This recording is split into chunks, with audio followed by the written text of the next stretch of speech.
Number 2, drink water. Don't drink and drive. Game over! Take it light. Safe. Now you're more fluent. He got 3! Up, Bears. So this is really good right here. Absolutely. Let's do it. Welcome, everybody, to Hoop Social Presents The Creator Hour. We are here on the Sports Fluent Network. I am ready for an excellent show today. We have a very special guest, draft guru, Jordan Ennis, a guy that worked for Assisted Development and provides a lot of very high-quality draft stuff. So I'm really looking forward to getting into that later. But to start, NBA free agency has been super interesting. A lot of things happen that people probably could have predicted, and a lot of things have happened that maybe weren't so predictable. In that predictable realm, Paul George, probably the biggest signing, went with the Philadelphia 76ers for a max contract. Say what you will about that. I'm not here to debate anybody making money. I totally understand. And Philly is all in. And I get it. It makes sense. It's a move that should move the needle. But honestly, when it comes to the Philadelphia 76ers, we all know that their entire well-being rides on Joel Embiid and the health of Joel Embiid come playoff time. We know that he just hasn't been healthy. I mean, we know that he's an MVP caliber player. We know he's one of the best players in the league. But the sustainability is just not there. He's not able to perform in the playoffs, and Philly is lost because of that. And the process, for lack of a better way of putting it, has been kind of a disappointment. They've really swung and missed in a lot of situations. So the Paul George signing doesn't surprise me. This was something that Philly had to do, and something that, will probably make sense because given the way the East has panned out, Philly had to move the needle in some way in order to still be competitive. And this is exactly that move. I think most people now are putting them in the top 3 in the Eastern Conference, and I think that is a fair sentiment. I would put them in that same situation or something similar if I were trying to predict where they may fall. For the 76ers, though, it's just health. I mean, Paul George's health and Joel Embiid's health. And, I mean, Tyrese Maxey is going to give you what he can based on how those guys turn out. So we'll see. Should be interesting.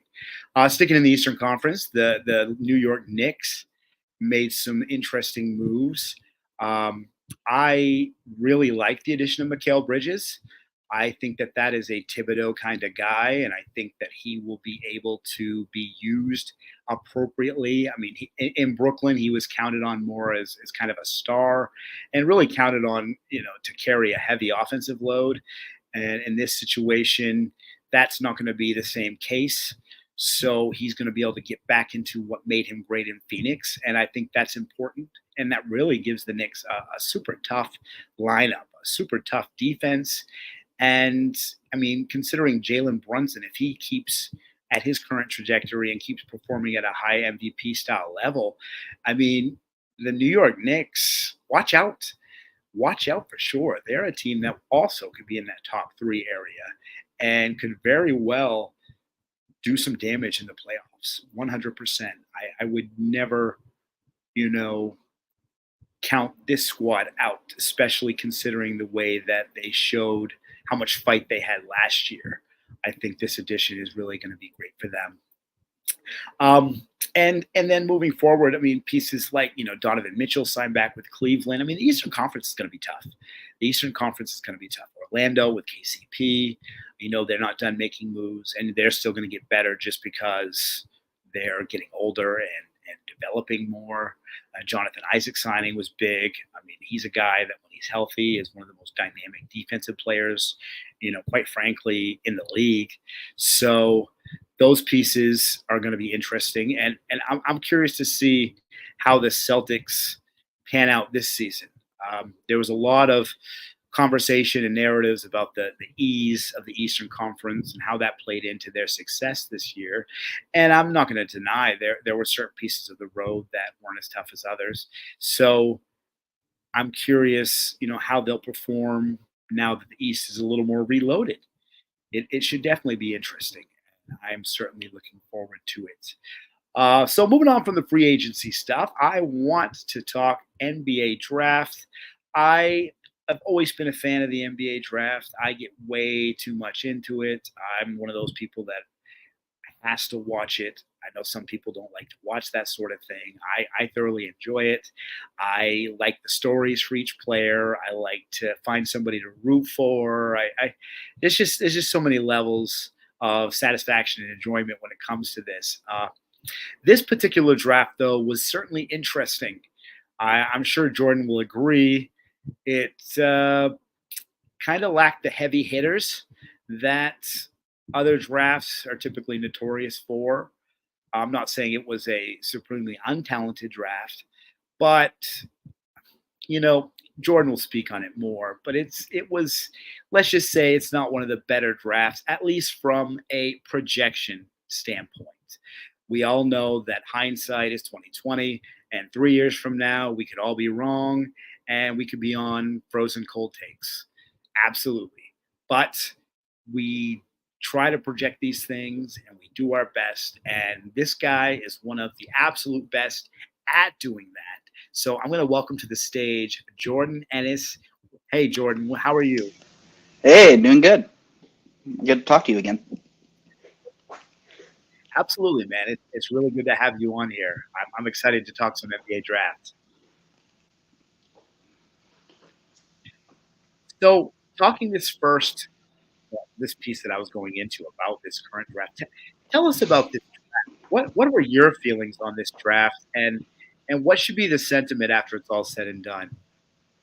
So, this draft was not safe. That's the thing that I would say. There were no, like usually there's at least one or two prospects who you're like, you know what, they're going to have a high floor and a high ceiling. I don't think there were very many high floor players in this draft. As far as like probably the highest floor guy in the whole draft was Klingon. And that's just not like, even his floor is like, you're a little worried about his defense in the playoffs. Is he just going to be Gobert? He's not an insane athlete. So like, where do we, is he going to be played off the floor in some cases? I actually think Gobert might be even more mobile than him on defense. So that's a worry. You're looking at like, and that's your safest guy in the class. So it's just a little interesting. There aren't a ton of super high ceiling players either. So to me, it was described a lot as a flat draft. So it was like you didn't know there's going to be somebody good in this draft. Probably there's going to be 3 or 4 good players in this draft. The problem is, who were those 3 or 4? We're all guessing. There weren't a lot of safe options. Like, even in like you had the draft a few years ago where it's like, well, Mobley has a really high ceiling and Green has a really high ceiling, but Cade, his ceiling might not be as high as the other two, but his floor is so much safer. And he's still got a pretty high ceiling. So that's kind of like, there was no Cade in this class. There was no, so it's like, I don't want to compare it to last year or to next year. Like last year, I had maybe 7 guys that I probably would have had number 1 in this class. And then next year, I have actually right now 8 that I would consider better than my number 1 in this class this last year.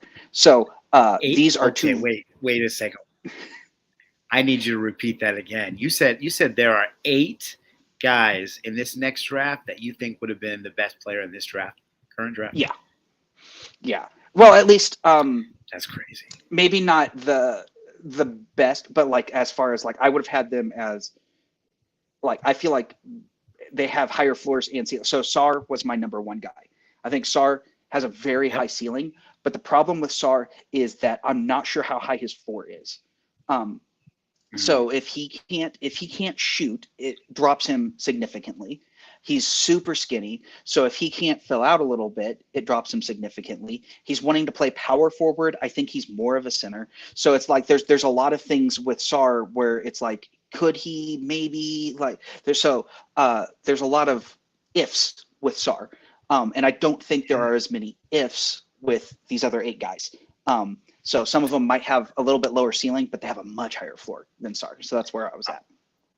I got you. Okay, that certainly makes a lot more sense. And with that explanation, so theoretically, 8 guys that more or less seem like more sure of things than what we got. Yeah, and this coming draft and the draft before this draft were incredibly deep drafts, like way deeper than normal. And this was this one was not. It was not a top heavy draft at all. So that makes it surprising. Part of it is with all the COVID years going on. So people were transferring up and down in classes a whole lot more. So I think that had a huge effect on whether this class was good. And then some people just didn't pan out in this draft that people thought were better. DJ Wagner ended up going back to Arkansas because he didn't break out. Big Z was at Kentucky. He didn't break out. Edwards at Kentucky was the number 1 guy in the class, and he went undrafted. So there were several things that just kind of went wrong this year for a lot of players. So yeah, that's certainly interesting. I mean, like I said earlier, obviously hindsight will tell us how these guys truly turn out, but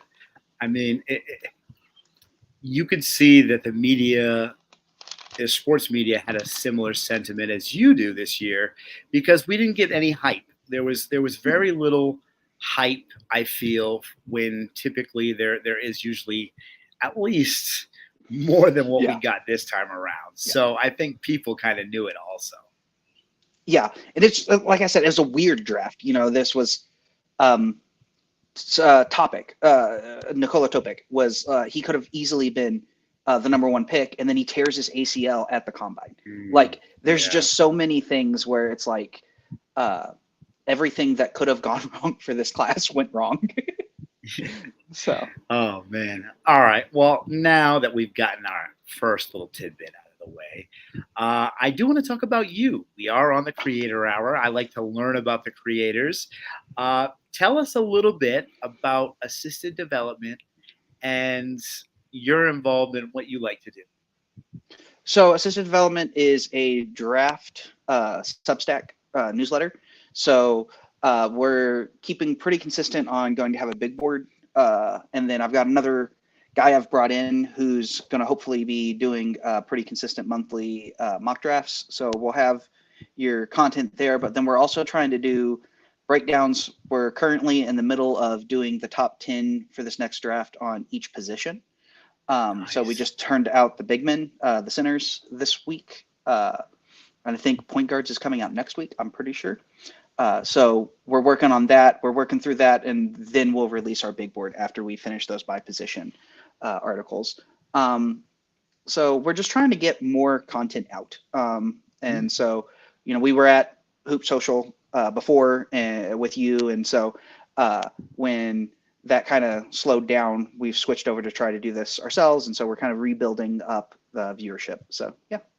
Absolutely. And it's great to see. I'm glad that you've continued making content. You provide a lot of high quality stuff. Obviously, you tend to talk about the draft. That's your specialty. What about the NBA draft? What got you interested in that aspect of basketball? 2K. Like making in high school, making those. And then a lot of people don't believe me about this, but then they talk to friends of mine that I had in college. Like, I was so in on Giannis. Like, I had him for sure as the number 1 pick in that draft. And then when Giannis turned out like that, I was like, yeah, this is great. But no, like, I was wrong about how Giannis would get there because I thought he would be kind of like a hybrid of like Magic Johnson and Scottie Pippen. And it turns out that he's like basically Wilt Chamberlain. So very different player than what I thought he was going to be. But so that kind of got a bug in me, and so I'd been keeping my big boards together since probably so what was Zion's year? Was that 19? So 19. 2019. So I have all my boards going back to there. And then about 4 years ago, I started publishing them first on Twitter and then on Hoop Social and going from there. Awesome. Yeah. I mean, that's fun that you say 2K. I feel like a lot of people get a lot of creative juices going from that game just because, I mean, let's be frank, it is the most advanced simulation on the market. And if you're into that sort of thing, it's hard to not find ways to be creative with it. And I have a twin brother. So we used to like, instead of fighting each other on 2K, and like trying to beat each other, we would try to work together. So we would kind of be like GM and assistant GM. So the draft was like my specialty, and Jonathan was the one who was like focusing more on like trades and free agents. So that was how we divided up our responsibilities. So I love it. That's how you get great content creators, because there are people that would have done this stuff before, these social platforms were around. So now I know that you are a big Mavericks fan. Yes. Mavericks naturally have been in the news recently, as we all know. What drove the Mavericks fandom? Are you a Dallas native, or is there something else? So I actually grew up in Africa, so I live in Africa currently as well. I'm back in the States right now. I'm a pastor, and then I work in a Bible school. So I'm currently raising funds back in the States, but I live in Africa. And growing up where I grew up, there was, when I was really young, my brother and we were up in the north, and we were the only white kids within like 6 hours of us. My dad is from Texas, but my dad is not like your typical sports fan. He roots for all three Texas teams, like pretty much equally. He's primarily a Spurs fan, but he roots for all three. So we grew up in Nigeria. And so because we grew up in Nigeria, Jonathan chose being a Rockets fan. And I was always considered tall for my age, and I was, again, like the only white guy. So Dirk obviously spoke to me, being tall, awkward. And so I was a Dirk fan first, and then that morphed into me being a Mavs fan over the years. That's awesome. That's one of my favorite questions to ask, actually. So I'm glad you brought that up already. Is what player brought you to fandom? So it's cool that it was Dirk. Dirk has done that probably to quite a few people over the years. Yeah. Now being a Dirk guy, I have to ask. That's a good transition. What are some of your favorite Mavericks moments that have kind of pushed the fandom forward? Oh, for sure. When Dirk had the sprained finger in the finals, and he finished over Bosch with that hand, basically to secure the win. Like, yeah, that was pretty awesome. That move right there is like etched in my brain, because Bosch had even said that Dirk is soft and he's always going to fade away, and then Dirk just like plowed through him and then laid it up. So like that was pretty great. Also loved when Dirk and KG met in the playoffs. And this was Minnesota KG, so he didn't really have a team around him. But then like this was the time that KG like choked, and Dirk absolutely dominated. It was like 36 points and like 15 rebounds, and he shot like 60% from three, and just like totally manhandled KG. And so, yeah, those are some of my favorite ones. I also, I do vividly remember live watching, of course, the finals win, but a lot of my earliest Dirk memories are rewatching highlights from being in Africa. So you're like watching them the next day or watching SportsCenter, because my dad did not let little kids stay up that late to watch basketball. Fair. Because Fair enough. The games are starting at like 4 a.m. My dad's not letting me stay up till 4 a.m. to watch a game. So he would let us do that for the All-Star game. And then he would let us do the finals, but we weren't allowed to do that for like every game. So one of those, when I was in high school, though, I do remember, I think it was the year after the championship, where Dirk hit the game winner over Carmelo Anthony, and it bounced like 7 times on the rim before it went in. So that one was awesome. Being a Dirk fan is such a gift. He is one of those guys. I mean, he's absolutely one of my favorite players as well. One of those guys that faced a lot of obstacles. I mean, that 2011 Mavericks squad is goated when it comes to, the path that they had to go through to win a championship. So I always like talking about Dirk. Good stuff. Now, the content creation sort of thing, because you've always been kind of doing it, what was it that kind of made you break out and decide that you wanted to share this with everybody? So actually, there's another guy on Twitter. His name is Mavs Draft on Twitter. And I sent him one of my big boards at one point, and he was like, "This is really good. You should start publishing them." And so that was when I started doing that. And so that's where it kind of came out, and then things have grown since then. So, yeah. Oh, nice. So you got some validation pretty quickly to feel like, okay, at least – somebody that knows what they're talking about looks at this and goes, this guy knows what he's talking about. Yeah. So that's good. I like that. Now, with being a draft guru, I know we touched on it a little bit. Yeah. I like guru. It's so fun. Makes it seem like, because guru is one of those terms that you can just apply to anybody these days, I feel. Yeah. So, there you go. It's safe. Better than expert, Yeah. So yeah, being into this sort of thing, what are some of your favorite draft moments? Do you have NBA draft like certain players maybe that I know you mentioned Giannis earlier, but certain things that maybe you were really right about, or certain things that kind of validated this process for you? Okay, so I was super in on Luka, and I actually went over to a friend's house because I was a poor youth pastor at the time, couldn't afford cable. So I went over about 45 minutes to another friend's house. He was another pastor, and he had cable. And so we were watching ESPN, watching the draft, and he knew how much I liked Luka. Like, I'd been raving about wanting Luka so bad. And when we drafted Luka, he's like, it happened. So he walks over to his fridge and he pulls out a cake that his wife had made, and on it said either congratulations or I'm sorry. So it was either our celebration cake or our condolences cake for drafting Luka. So that's way to be awesome prepared.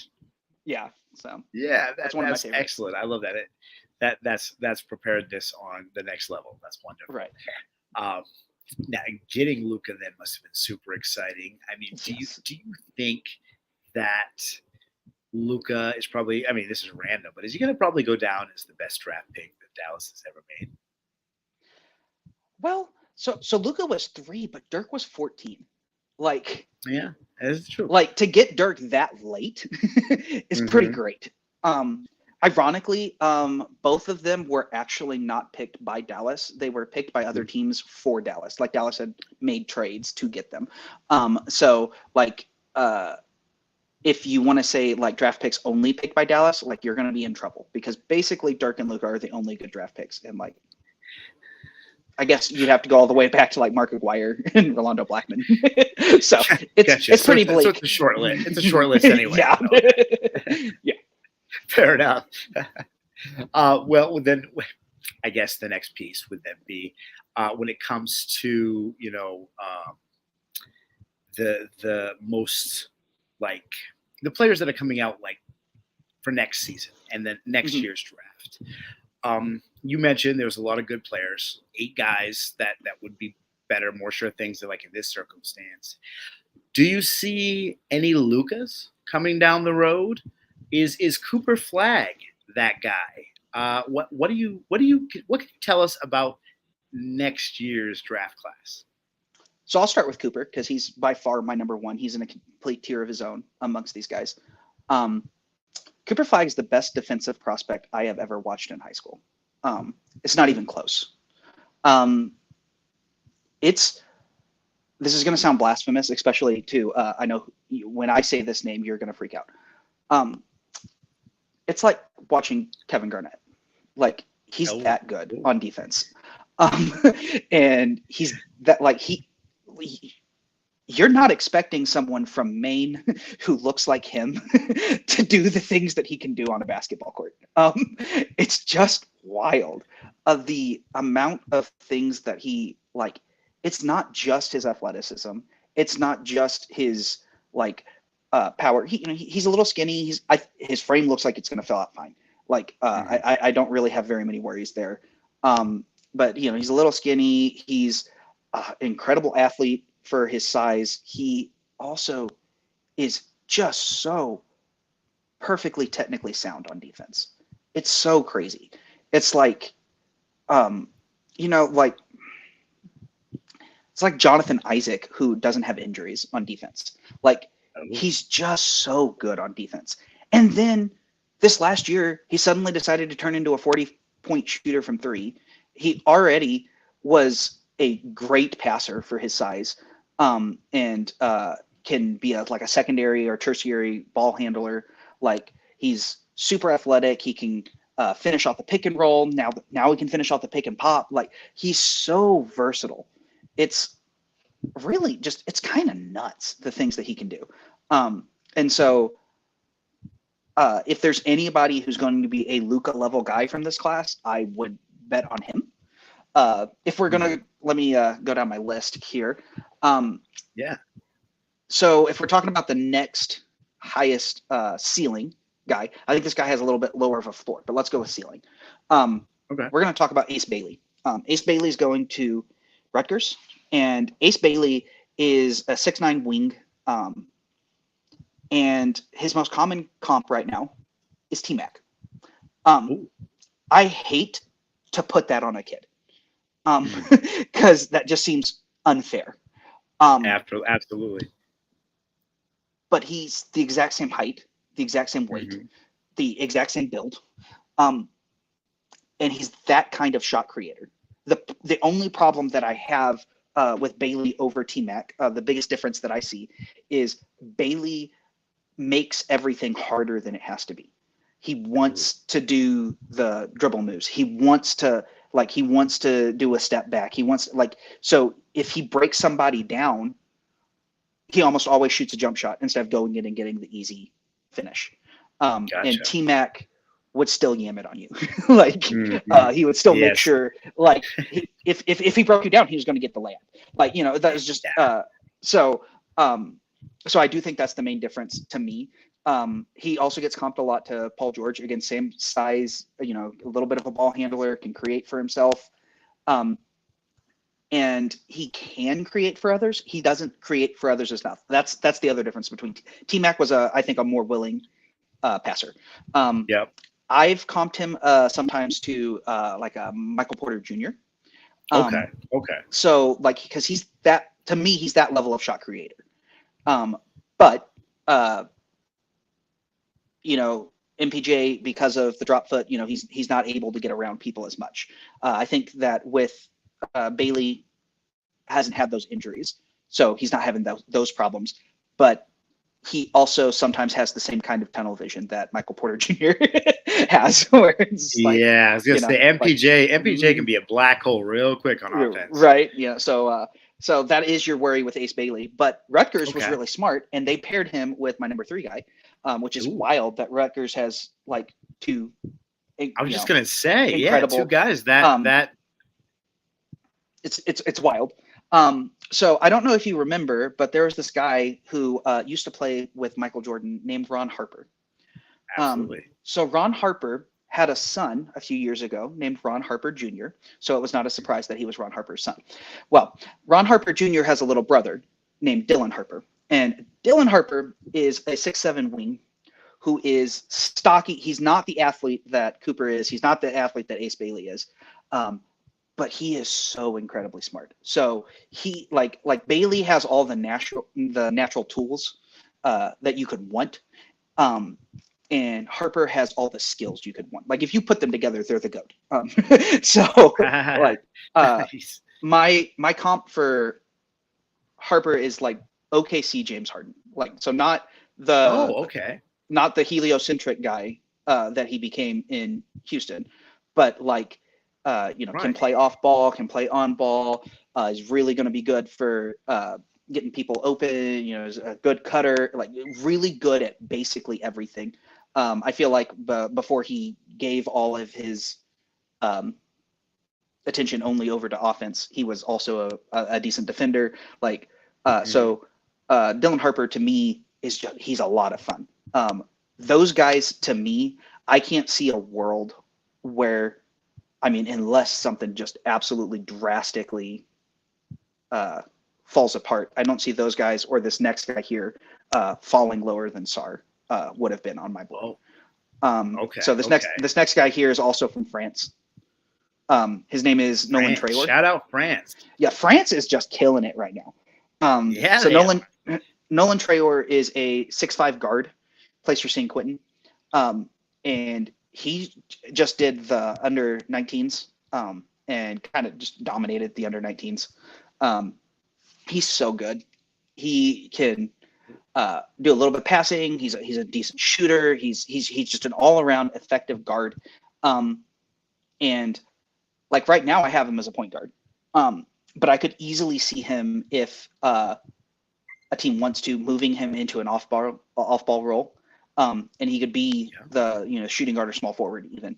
And so my comp for him right now is Jalen Rose, where he could he can play all three of those positions and be just as effective at all of them. So I don't necessarily see super duper star with him. I don't, if I remember correctly, did Jalen Rose even make it one all-star team? Maybe for Chicago. I can't remember. Ooh, maybe. Yeah, that's. But so I'm not like projecting like a super duper star with him. But I do think he would be fighting for all-stars. So yeah. That's a nice score. Okay. Who else we got? Trey Johnson going to Texas. 6'6" wing, shot creator as well. Also, he can create for others just a little bit. Good comp for him I've seen that I actually agree with. I like this one is Tyler Hero. I like that for him. There is the one guy who's blowing up right now because of the Olympic qualifiers. He's playing for the Bahamas. Is VJ Edgecomb. So VJ Edgecomb is super athletic, but also incredible defender. He's going to go to Baylor this year. He is a great defender, but he's a super athlete. So it's kind of weird because you kind of almost want to have an offensive and a defensive comp for him because he's like offensively, he's like Jalen Green, but he's also a good defender. Like Jalen Green to me is not like your lockdown defender. And like, I think there's a world where Edgecomb makes an all defensive team. I don't think there's a world where Jalen Green is going to get there. Unfortunately, I do think that he's not like the worst defender in the league or anything, but I just don't see a world where he's ever like that level of a defender. And so I think that there is a chance with Edgecomb. One guy who people have known about because he played on the Ignite this last year is Dink Pate from he's playing for the Capitans this year. So he's another 6'8" point guard. So my comp for him is kind of like a poor man's Penny Hardaway. Like he's got a little bit of that, like nasty in him. Like he wants to have the highlights and stuff. I don't think he's quite got the same vision as Penny did, but the other areas of his game are like that. I think he's that level of athlete. He's that size, hard rebounder. So I think he has a lot of that. I just don't think he quite has like Penny had some supernatural vision sometimes where he would just like he'd get it to somebody and they didn't even know they were open.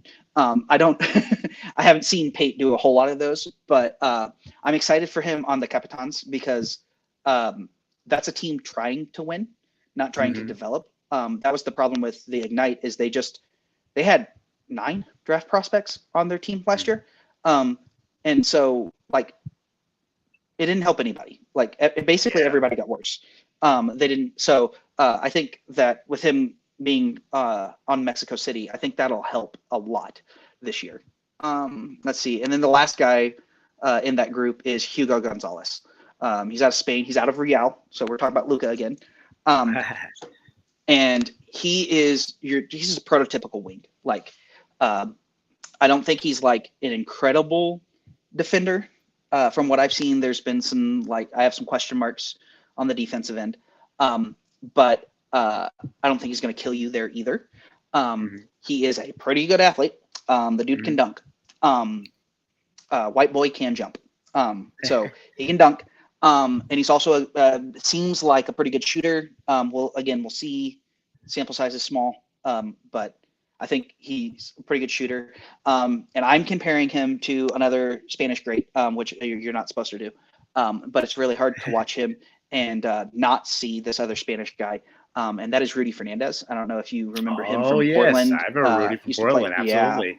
Yeah. So, he went back and made like all the money in Spain. So I just like, you can tell that he grew up watching Rudy Fernandez. Like there's no way around it. Like that's, it's like when people are like, oh yeah, Chet definitely watched KG growing up.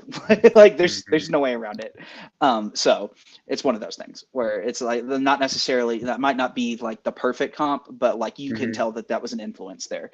And so those 8 guys are just phenomenal to me.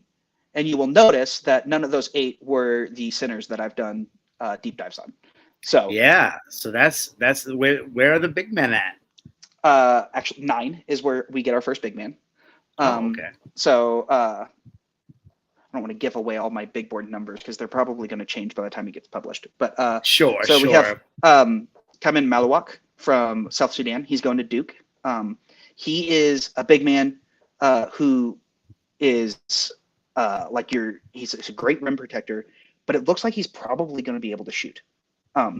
And so he might have another unicorn-ish. Like I wouldn't like maybe more Miles Turner than Kristaps Porzingis. Like, so like still absolutely solid. I think it's going to be great. The only worry with him, I am someone who I feel like almost all the time when there's an African prospect, people are like, oh, do we really know how old he is? And like, that feels very racist as someone who grew up in Africa. Like most Africans know how old they are. That being said, there's a lot of red flags in his story. Really? He shows up to a refugee camp at the age of 16 and is already 6'9" at 16, supposedly, or 14. Whatever it is. And like, and he says he's from like 2 countries away, at this refugee camp. Like there's a lot that's like, like, I'm not saying for sure that he faked it, but like, if you were going to fake it, that's how you fake it. So that's my worry with him. Sure. So is he 22 instead of 19? Is he, but even then, I still think he's a big body. And so you're going to notice him on Duke this year. You're definitely going to notice him. Let's see. At Duke squad should be fun. Yeah. I've got 2 big men who are kind of like on the edge of the lottery. I think those would be the 2 that let's talk about. So Australian big man, Roco Zakari. Yeah, an Australian guy. All right. Oh yeah. He plays for Brisbane. He is 7'3". Oh, okay. Ginormous. And he's not a terrible athlete for that size. Like he can do stuff. Like he is a really good defensive prospect, but he also like he can jump for 7'3". He can jump. So it's kind of wild. If any of these big men are actually going to like break out and become a top 5 pick, I think it's more likely to be him than Malawak, actually. he can do some really interesting and fun things. So I really like him. He would be the one that I would be interested in. And another one is just. So you're saying like he could be one of those guys that could go higher and you wouldn't be surprised. Yeah. So like because he's about to play. He was 17 playing in the Australian NBL, and there were arguments that he actually had a better year than Sarr in the NBL. He played less minutes than Sarr. Sure. So there was that. But like, you could argue that Roco was like, he was physically more prepared to play in the NBL than Sarr was. Because the NBL is a very physical league. It's probably more physical than the NBA because it's not as talented as the NBA, but they play like more physically as far as like they're bumping each other, they're hitting each other really hard. And he did fine at 17. That can mean a lot of good things. Yeah. So that's impressive. He's definitely someone I'm like, so I have him 16 right now. I would not be surprised if he winds up top 5. When he could rise that high. Out. Yeah. Like he's really good. And then the other one who I'm really interested in watching is Hassen Ying. He's Chinese. And the CBA to me is like, it's a weird, the level of talent is always hard for me to judge. So the advantage that we're about to have is he's about to play at Summer League. Because the Chinese national team is going to play at Summer League. And I'm really excited to see him in Summer League because he has some of the nastiest highlights for a 7-footer that you're ever going to see. I mean, he is a face-up scorer who doesn't like, it's not jumpers. Like it's like the whole Shaq thing where he starts off maybe just above the free throw line, and then he winds up at the paint like he did a dribble move. It's like, well, why did you just do a dribble move? Like you're in the paint and then you're shooting a hook shot, and it's like his footwork is awesome. Like his timing is great. He's an excellent passer.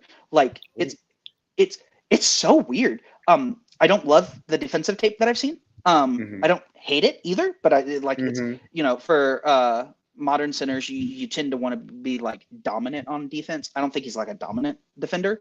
Sure. But like, if you have the right power forward, he could be fun. He gets a lot of Jokic comps. That's what I was just going to ask. I want to pump the brakes on that. I don't know that we should say Jokic. For one, he doesn't have the jumper that Jokic does. Yeah. That's a huge difference there. But like he's taller than Sabonis, so like he's taller than Şengün. Like so he's like defensively maybe he holds up better than those two guys. Like it's pretty interesting. He's 7'1", so it's pretty nice. This is going to be an old throwback comp. I'm sure you'll get it. Vlade Divac. Nice. Maybe. Nice. Okay. Like, and Vlade was certainly a very effective center. So yeah, like, and you put him next to like an athletic 4 who can protect the rim. Like, you might be cooking. Like an Aaron Gordon type, maybe. Yeah, or like Jeremy Grant before he just decided to only get them checks. Like something like that. Yeah. Absolutely. That's certainly a interesting thought. I mean, these guys, like, it's just, I mean, the more we talk about it, it's so funny. It's an exciting class. It's so refreshing after this year where like, that's what I was just going to say. Like the only thing interesting about, the only thing interesting about the second round this year was like that everybody either absolutely loved or absolutely hated the Bronny James. There was no and that was the only like slightly interesting thing about the second round this year. And here we go. You are great at segues, my guy. I struggle with them. You helped. Here we go. So Bronny James at 55. Is that a pick we should care about? If there were no nepotism involved, I mean. So Bronny, I want to talk about before the heart attack first. Okay. Like, heart attacks are real things. That drastically changed how we should evaluate him. I would not have come out this year after the heart attack. I think so before the heart attack, I had him in the late 20s. He had just played at Nike Hoop Summit, where he thoroughly outplayed Zakari Richichet, who, if we remember, went first. So this is like Bronny had dominated at he was great at the McDonald's All-American game. He was great at the Nike Hoop Summit. But he was a role player in high school. Bronny was a glue guy role player on a stack team. When he comes to when he goes to USC, that's what he thought he was coming in to be. Well, it turns out everyone at USC sucked. They had 2 other guards, and they had him, and so they were making him play small forward after a heart attack. They were making a 6'1" guy play small forward after a heart attack. And he didn't have a training camp because of the heart attack. So anything that could have gone wrong went wrong. The coach was fired at USC for a reason. Isaiah Collier was supposed to be in contention for the number 1 pick in the draft. In fact, I think that on most websites, he was the number 1 pick before the season started. He went 29. That's wild. Or 28, 29 or 28 to Utah. Yeah. And so everything that could have gone wrong at USC went wrong. So I'm not willing to say that we throw away everything that Bronny did in high school and just say he can never do anything. I don't think his stats, which a lot of the people have just focused on, he only scored 3 points. Good grief. Played for went to the Bucks. AJ. Good grief. Went to the Bucks. Played for Illawarra Hawks. Went 27th. Good grief. What's his last name? Just now. Yeah, last year's draft. AJ. Here. I'll find it. AJ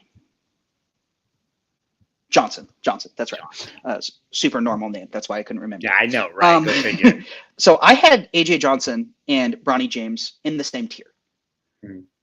Bronny James had better stats than AJ Johnson.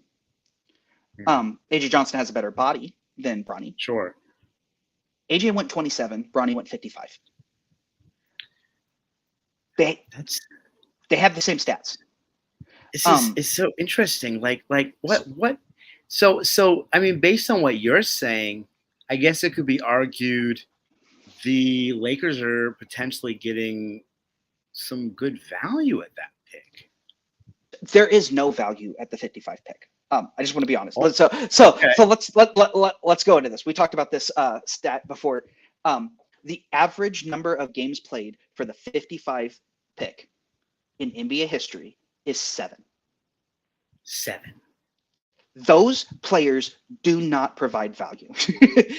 The 45% of all players drafted 55 or later never play a game in the NBA. Like this is not even if Bronny could be absolute trash and do more than 7 games. Yeah, absolutely. So the idea of all this attacks on, this is only because of nepotism.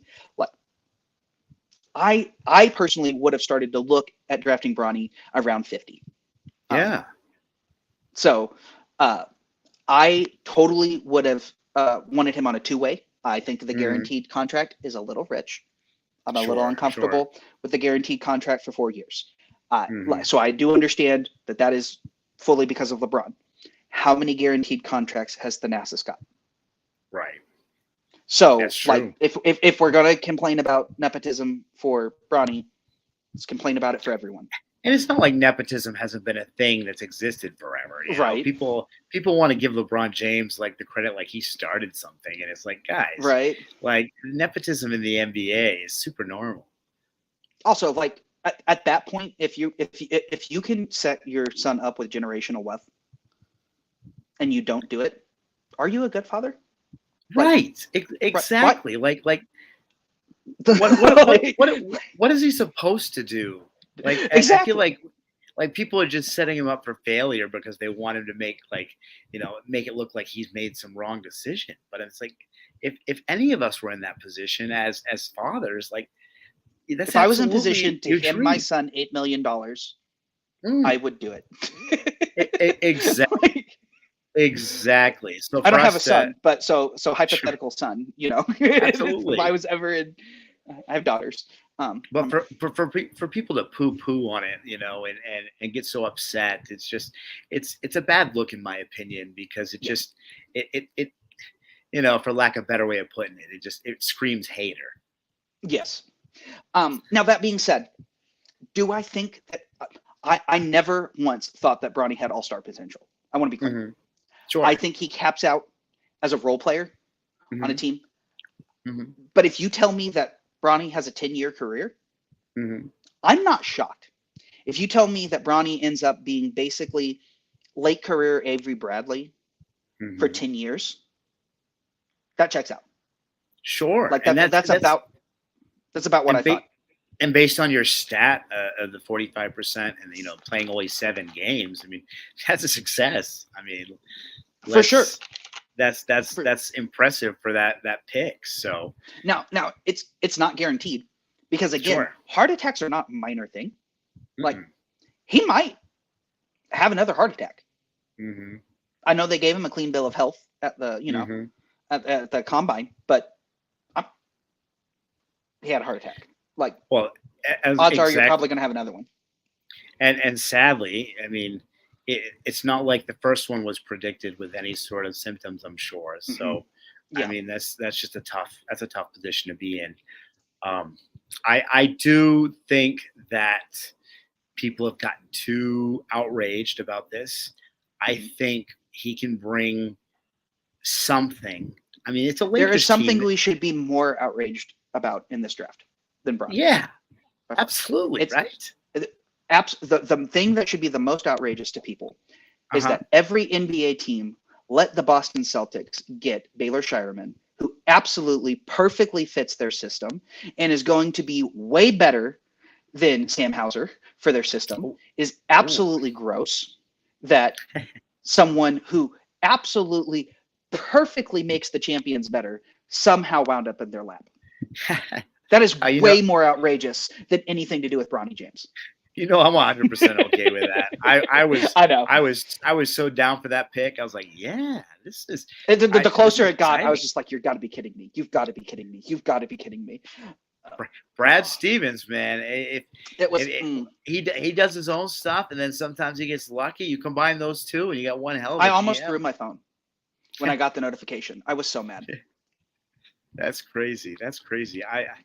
I mean, that's why these teams stay good, though. I mean, just as well as I do, you can find diamonds all over the place in the draft. I mean, maybe not at pick 55, but somebody's going to pop here. Like, and Giannis was 13 in his draft. Gobert was 28. And then who else was the good one from that draft? Steven Adams was 11, right? So like Oladipo was second. So that was predictable. Yeah. But so there's going to be somebody who pops from this draft. But the problem is, who is it going to be? And that's the exciting point. We're about to find out in Summer League. You found out real early that Anthony Bennett wasn't it. In Summer League. Oh, yeah. You found out real quick. So we're going to find Real out quick. if – so I was not a Ricochet fan at all. I had him 6. Oh, interesting. I think that his floor was decently high. I don't see ceiling with him. It would be a miracle to me if he ever makes an all-star team. I see. Okay. So you have him kind of in that elite role player kind of thing. Yeah. And I think he's fine. I think his defense is fine. I think his shooting is fine. And his shooting is only fine this year. It was terrible before this year. So if he has a shooting regression, we're in trouble. But even if he has a shooting regression, like he's 6'10", decently athletic. Like there's only so bad that player can be. So I think he has a high enough floor that like he's going to have an NBA career. He's going to get a second contract. The question is the second contract $20 million a year? Is it a max contract, or is it like $3 million a year? Like what that's the question with Ricochet. I hated the saloon pick. Salaron is horrible. He do you remember when they drafted Bruno Caboclo and he said, "Oh, he's 2 years away from being 2 years away"? Like, I don't know if you remember that. Okay. Salaron is like 10 years away from being 2 years away. He's one of the rawest prospects I've ever seen. And he went to Charlotte. That's tough. That's a tough organization to kind of build any confidence in. Like, I'm worried about him.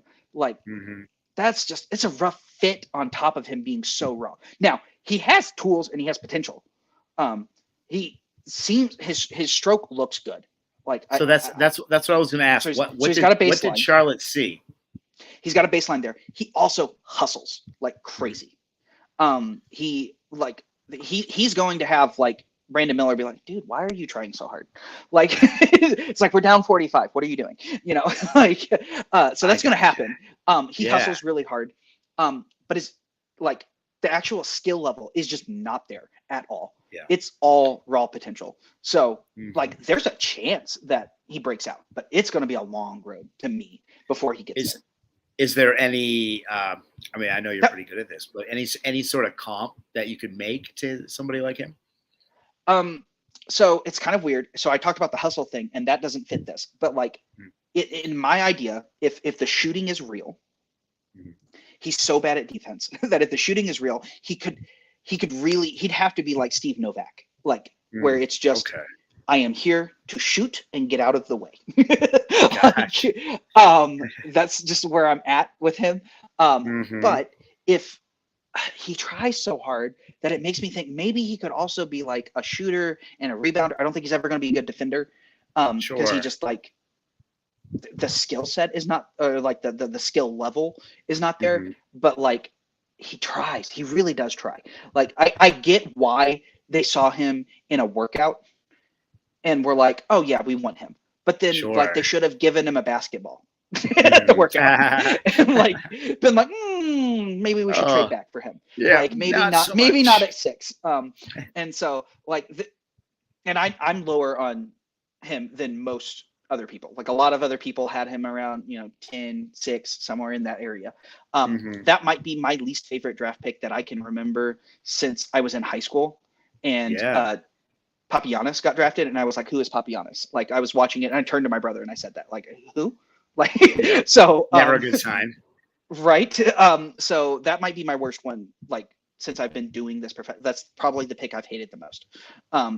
So yeah, that's funny you mentioned that because I was literally just on the verge of asking what was your favorite pick and what was your least favorite pick before we get out of here. So yeah, obviously least favorite is that. Favorite pick for this draft. The value of getting Shireman in that Celtics system is just, it's gross. It's just gross. But I really liked Dalton Chinette. And with him in that, like, I don't know how JJ Redick's going to be as a coach, but honestly, if Redick is just like, yeah, you're going to run the same plays that I did for him, like that's going to work. So I really like that. I think those are probably my two favorite. No. I love Reed Shepard in Houston, which I hate. Because with my brother being a Houston fan, I root against Houston, like because of my brother. And Houston now, in 3 out of the last 4 years, has drafted my guy in the draft every year. So I was all in on Şengün. Like I even wrote about how, like, I wrote this entire article and I had like this whole theory, and I had like an abbreviation for Şengün. It was like something about archetypes, and I was like, he is so good. This is my guy. And then Houston drafts him. And I'm like, great. Of You know, course. I had him 4. I think I had him 4th in that draft. And so Houston gets him. And he's turned out to be pretty much who I thought he was. So it's frustrating that Houston had him. And then so the next year was Jalen Duren. Thankfully, Houston didn't take him. And then so I can still root for him. And then I was all in on Amen Thompson. He was my guy. I had Amen the 3rd in the class. I loved him. I probably should have had him over Scoot. I didn't, but I probably should have. And I love Amen.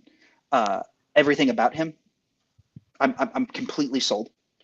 He goes to Houston, and it drives me nuts. And then Reed Shepard again. I love it.